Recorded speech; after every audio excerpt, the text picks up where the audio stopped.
Hi, I'm Collette Williams. I'm a session drummer and percussionist for indie pop band Blossoms, and I'm also a drum tutor here at ICMP.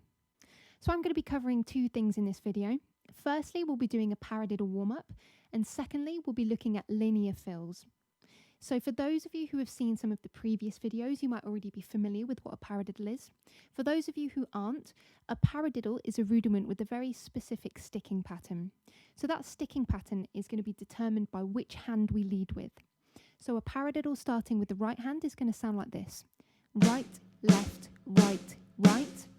And with the left hand, left, right, left, left.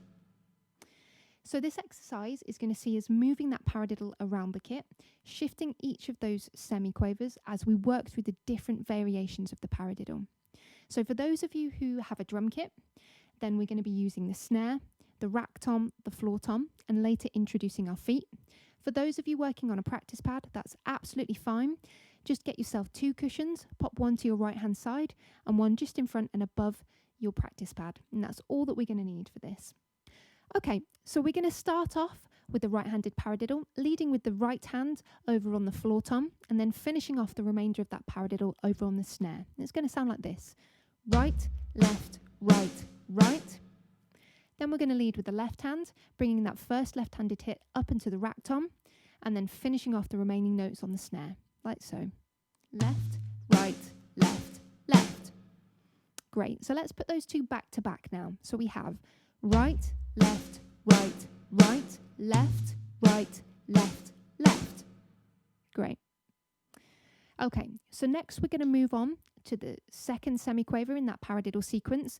So we're going to be starting with our right hand on the snare, and then the second note with the left hand is coming up to the rack tom, and then we're finishing off with two right hits on the snare. So it's going to sound like this. Right, left, right, right. Then leading with the left hand, starting on the snare.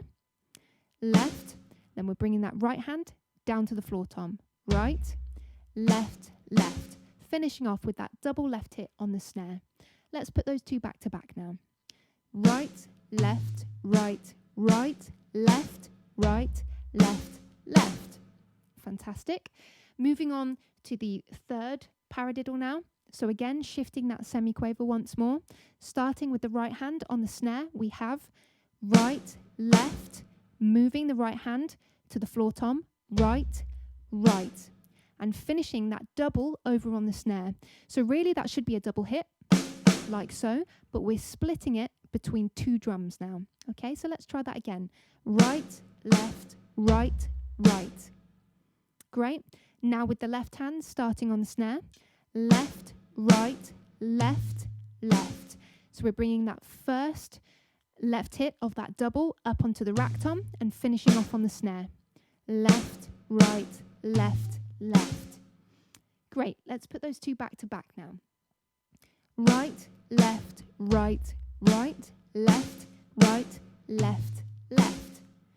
Fantastic, so that leaves us with just one more variation of that paradiddle, looking at that last semiquaver now. Okay, starting right hand on the snare, right, left, right, right. So we're shifting that very last semiquaver onto the floor tom now. So again, splitting up that double, but we're looking at the last note now. Okay, right, left, right, right. With the left hand, left, right, left, left. Bringing that last left hit onto the rack tom. Brilliant. Okay, so we've played through all the different variations and movements of that paradiddle sequence now. So let's see if we can put them all together. So what I'd like to do is get a nice quaver rhythm going on our feet between our kick pedal and the hi-hat, and then play that paradiddle sequence over the top. So I want to do each one of those sequences 4 times through. So that means there's going to be 4 paradiddles with each variation. There's 4 to work through. So there's going to be 16 paradiddles in total. Okay, so let's get those feet going. So it's less about the speed at the moment, more about the consistency and the coordination of our playing. Okay, so I'm going to count you in now. Remember, starting with that right hand down on the floor tom. 1, 2, 3, 4. Second variation.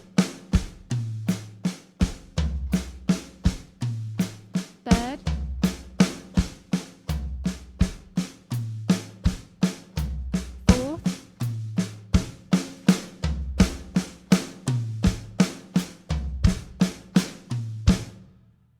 Fantastic. Okay, so by now you should be nicely warmed up. That coordination is flowing really well. So we're going to move on to the second exercise. So we're going to be looking now at linear fills. So linear just means in a line or one at a time. So in this scenario, what that means for our playing is that only one limb is ever going to be playing at any one time. So we're never going to have anything playing together or flamming. So linear fills are a really nice aspect to grooves that you can add in. They really give a nice colour to your playing.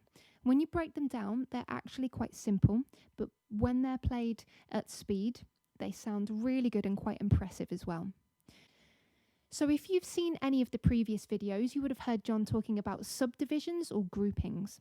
So when we play linear fills, they're actually written in smaller groupings, so really in bite-sized chunks, just so they're easier to play, easier for us to digest, and they sound pleasant to the ear. So with the first fill that we're going to look at is grouped as follows.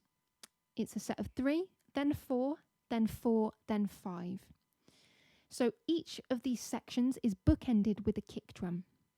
So let's take a look at that first grouping of 3. So it's going to sound like this: right, left, kick. So we're just playing between the snare and the kick for now. So those of you on a practice pad, that's absolutely fine. That's all that you're going to need. We're going to remain in this area for now. So that first grouping of 3 again: right, left, kick. Then on to a grouping of 4. Right, left, kick, kick. Again, as I said, bookended with those kick drums. And then another grouping of 4. Right, left, kick, kick. And then a grouping of 5. Right, left, kick. Fantastic. So let's put all of that back together as one fill and see what that sounds like. So we have right, left, kick, right, left, kick, kick, right, left, kick, kick, right, left, kick. Brilliant. Okay, so it's really good to play that alongside 3 bars of groove, just so we can see it in a real song scenario. So I'm going to count that in now. 3 bars of groove, and then our linear fill at the end. 1, 2, 3, 4. 1, 2, 3, 4. 2, 2, 3, 4. 3, 2, 3, and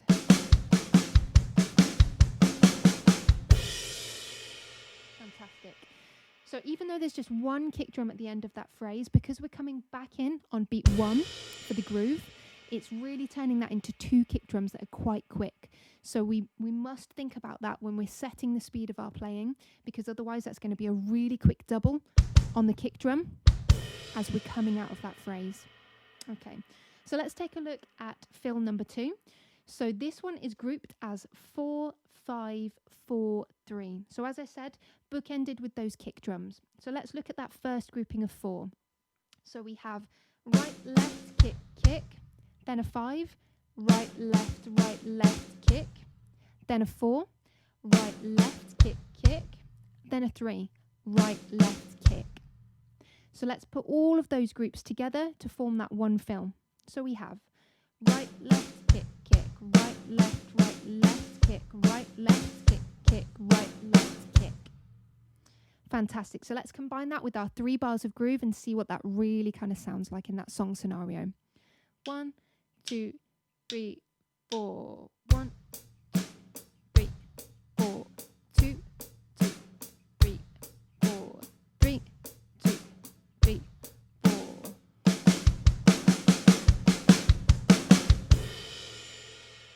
Fantastic. So again, that flows really nicely. And again, ending with that single kick, going back into beat 1, so making that a double. Okay, so just something to be aware of there. So let's look at fill number 3. So we have groupings of 4, 4, 3, and 5. So that first grouping of 4 is right, left, kick, kick. Second grouping of 4, exactly the same. Right, left, kick, kick. Then a grouping of 3, right, left, kick. And then we're finishing on a grouping of 5. Right, left, kick. Okay, let's put that all together now. So we have right, left, kick, kick, right, left, kick, kick, right, left, kick, right, left, kick. Okay, let's put that all together now alongside our 3 bars of groove and our 1 bar of fill.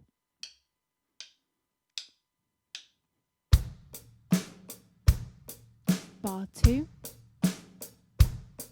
bar 3,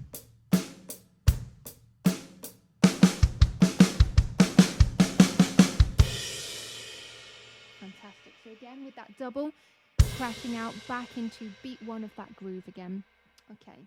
So what we can do at a later date, once we've mastered that at a nice consistent speed, is we can add some accents in. So for example, we could decide that all of the right hand notes are going to be accented just to give it a little bit more character. Also, we can start moving our hands around the kit and splitting that up. So it doesn't need to remain on the snare. It just means that you'll really be adding a lot of colour and a lot of personality into your playing. Thanks for watching. I really hope that you enjoyed that video. If you have any questions about any of the courses at all at ICMP, please do get in touch with our lovely admissions team. I wish you all the best in your studies, and I hope to see you at ICMP soon.